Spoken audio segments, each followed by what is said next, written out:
बच्चों मेरे पास आ चुका है क्लास 11th वाले बच्चों के लिए हिंदी का पेपर और यह बिल्कुल जो है ओरिजिनल पेपर है। चाहे आप लोग साइंस, आर्ट्स या कॉमर्स किसी भी सब्जेक्ट से रहोगे तो यह तीनों सब्जेक्ट में सेम रहेगा। चलिए बिना देरी करते हम लोग आगे बढ़ेंगे। देख सकते हो आपको इसमें टाइम 1 घंटा 30 मिनट का मिलेगा और 50 मिनट का एग्जाम होगा। विषय कोड वगैरह आप लोग यहाँ पर देख सकते हो। तो देखिए इसमें टोटल 1 से लेकर के 30 तक आपको प्रश्न मिलेगा, जिसमें से आपको 25 प्रश्नों का जवाब देना होगा और मैं इसी वीडियो में आपको सब्जेक्टिव प्रश्न का भी उत्तर बताऊँ। तो आप लोग यहाँ पर देख सकते हो ये है आपका सब्जेक्टिव प्रश्न और भी मैं आपको दिखा दूं और इसका आंसर भी मैं जो है इसी वीडियो में बताऊंगा और पीडीएफ के रूप में भी ये देख सकते हो। ये है सब्जेक्टिव का आंसर की और इसका पीडीएफ के रूप में आंसर की कैसे डाउनलोड करना है मैं ये भी सिखा दूंगा। तो वीडियो में आप लोगों को बने रहना। तो चलिए बिना देरी करते हुए आगे बढ़ते हैं। प्यारे बच्चों आप लोग चैनल को हो सके तो सब्सक्राइब कर लेना, क्योंकि इसके बाद जो है इंग्लिश का पेपर मैं डालने वाला हूं और आर्ट्स वाले बच्चों का ऑल सब्जेक्ट का पेपर आएगा, तो आप लोग तैयार रहना। चलिए पहला क्वेश्चन बोला गया कि जो संज्ञा या सर्वनाम की विशेषता बताए उसे क्या कहेंगे। तो पहला का डी होगा विशेषण, ऑप्शन डी नोट करना है। 2 नंबर है कि यह कोई नया काम नहीं है, इस किस सर्वनाम का उदाहरण है। तो दो का ऑप्शन नंबर डी होगा संबंधवाचक सर्वनाम का। 3 नंबर है कि शब्द जब किसी वाक्य में जो है ना पिरो दिया जाए तो बताइए तब क्या कहलाएंगे। तो 3 का नोट करना है, ऑप्शन ये हो जाएगा, ये पद कहलाता है। चलिए आगे बढ़ते हैं नेक्स्ट क्वेश्चन की ओर। यहाँ पर क्वेश्चन नंबर देखिए 4 नंबर बोला कंठ और तालु में जीभ के स्पर्श से बोले जाने वाले वर्ण को क्या कहते हैं। तो नोट करिए 4 का ऑप्शन नंबर डी होगा, या कंठोष्ठ हो जाए, ऑप्शन नंबर डी नोट करना है। आगे आप देख लीजिए क्वेश्चन नंबर 5 बोला जा रहा है, ये आपसे बोला जा रहा है क्या मूर्धन्य स्व ध्वनि का उच्चारण स्थान क्या है। तो नोट करिएगा ये हो जाएगा आपका जो है ना तालु, यानी कि ऑप्शन नंबर बी हो जाएगा। आगे बढ़ते हैं क्वेश्चन नंबर 6 की ओर। साहित्य में अनुनासिक वर्णों की संख्या कितनी है। तो आप 6 नंबर का नोट करेंगे, ऑप्शन ए हो जाएगा लगभग 5। आगे बढ़ते हैं क्वेश्चन नंबर 7 की ओर। 7 नंबर बोला जा रहा है कि निम्नलिखित में से कौन शुद्ध शब्द है। तो नोट करना है 7 का ऑप्शन नंबर ये हो जाएगा, यह स्नान हो जाएगा। क्वेश्चन नंबर यहाँ पर देख लीजिएगा 8 नंबर बोला गया कि निम्नलिखित चिन्हों में से कौन विषमवादक चिन्ह है। तो बिल्कुल आपका ऑप्शन नंबर डी हो जाएगा। आगे बढ़ते हैं क्वेश्चन यहाँ पर देख लीजिएगा 9 नंबर प्रश्न आप लोगों से पूछा गया को के लिए किस कारक की विभक्ति होगी। तो नोट करना है 5 का ऑप्शन नंबर बिल्कुल यहाँ पर जो है ना 5 नहीं है 9 है ना, 9 का ऑप्शन नंबर बी हो जाएगा कर्म कारक की। क्वेश्चन नंबर 10 बोला गया कि अंगूठा दिखाना मुहावरे का क्या है। तो 10 का right answer option number B हो जाएगा, समय पर धोखा देना। आगे बढ़ते हैं क्वेश्चन यहाँ पर आपके सामने 11 नंबर बोला जा रहा है और प्रश्न आप लोगों से बोला गया कि निम्न में से कौन आम का पर्यायवाची शब्द है। तो 11 का ऑप्शन नंबर ये नोट करना है रसाल। क्वेश्चन नंबर 12 है कि कुटिन शब्द का विलोम क्या है। तो 12 का ऑप्शन नंबर डी नोट करना है, सरल हो जाएगा। क्वेश्चन नंबर 13 को देख लीजिए, ये बोला गया कि प्रार्थना शब्द का लिंग क्या है। तो बिल्कुल आप नोट करेंगे 13 का ऑप्शन नंबर बी हो जाएगा, स्त्रीलिंग।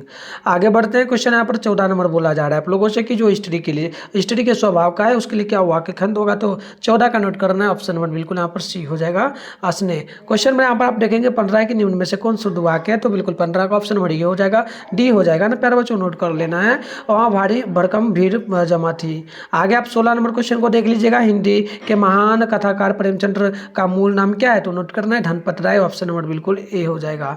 17 नंबर क्वेश्चन को देख लीजिए, यह प्रश्न आप लोगों से पूछा गया कि निम्नलिखित में से कौन प्रेमचंद्र रचित उपन्यास है। तो 17 का ऑप्शन नंबर नोट करना है, ए बिल्कुल करेक्ट होगा, मेरा आंचल। क्वेश्चन में यहाँ पर देखिए 18 नंबर बोला गया कि महान कथाकार प्रेमचंद्र का जन्म कब हुआ था। तो 18 नंबर का ऑप्शन नंबर सी नोट करना है, 31 जुलाई 1880 में। आगे बढ़ते हैं नेक्स्ट क्वेश्चन यहाँ पर देख लीजिएगा 19 नंबर आपसे पूछा गया प्रेमचंद्र ने सरकारी नौकरी कब छोड़ी। तो 19 का नोट करना है, ऑप्शन बी हो जाएगा, असहयोग आंदोलन बिछड़ने पर। क्वेश्चन नंबर 20 बोला जा रहा है कि पूछकिरास शीर्षक कहानी का प्रमुख पात्र हल्कू व्यवसाय की दृष्टि से क्या है। तो आपको नोट करना है 20 नंबर का ऑप्शन नंबर जो है ए हो जाएगा, ये किसान हो जाएगा।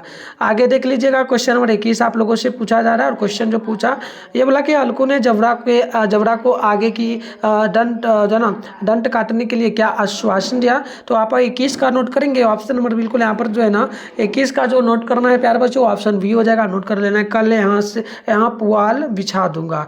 आगे देख लीजिए, आगे क्वेश्चन नंबर 22 बोला जा रहा है कि हल्कू कैसे जान सका कि रात अभी पर जो है ना पहर भर बाकी है। तो बिल्कुल नोट करना है समस्या की को देख करके। 28 नंबर की पूछ की रात शीर्षक कहानी में किसने प्रसन्न से मुख जो है ना प्रसन्न से मुख से कहा। तो नोट करिए ना 28 का ऑप्शन नंबर सी हो जाएगा, हल्कू। क्वेश्चन नंबर यहाँ पर 24 है कि विद्यापति किस राजा के आश्रम में रहते थे। तो 24 का नोट करना है, बी नंबर शिव सिंह के आश्रम में। आगे 25 नंबर क्वेश्चन आपसे पूछा गया कि बताइए विद्यापति किस काल के कवि हैं, तो 25 का ऑप्शन नंबर सी नोट कर लेना है, आदिकाल के।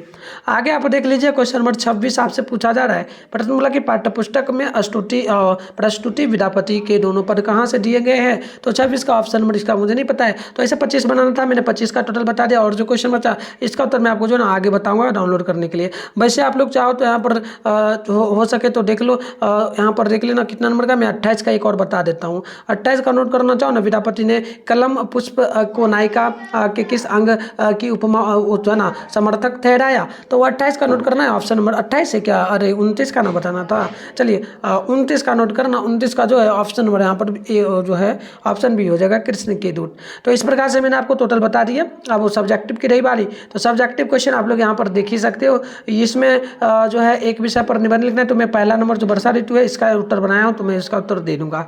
यहाँ पर देख सकते हो 2 नंबर क्वेश्चन है, इसमें उन सभी प्रश्नों का उत्तर में लगातार 25 में 4 प्रश्न बनाना था, तो इसमें 4 बनाना, तो लगातार मैं चारों प्रश्नों का उत्तर दे दिया हूँ। अभी मैं आपको डाउनलोड करने के लिए भी सिखाऊंगा PDF के रूप में, और आंसर भी इसी वीडियो में दिखाऊंगा, टेंशन नहीं लेना है।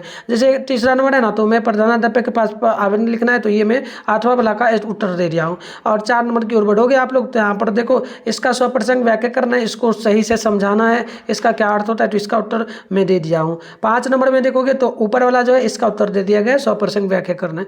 तो फाइनली आइए इसका उत्तर मैं आप लोगों को बता देता हूँ। देखो पहला नंबर क्वेश्चन जो था इसमें निबंध लिखना था, तो पहला का पहले इतना लिखना है, इसके अलावे आगे वर्षा ऋतु का है ना, तो ये फिर ये भी लिखना है और ये भी लिखना है, ये पहला का उत्तर प्रॉपर हो जाएगा।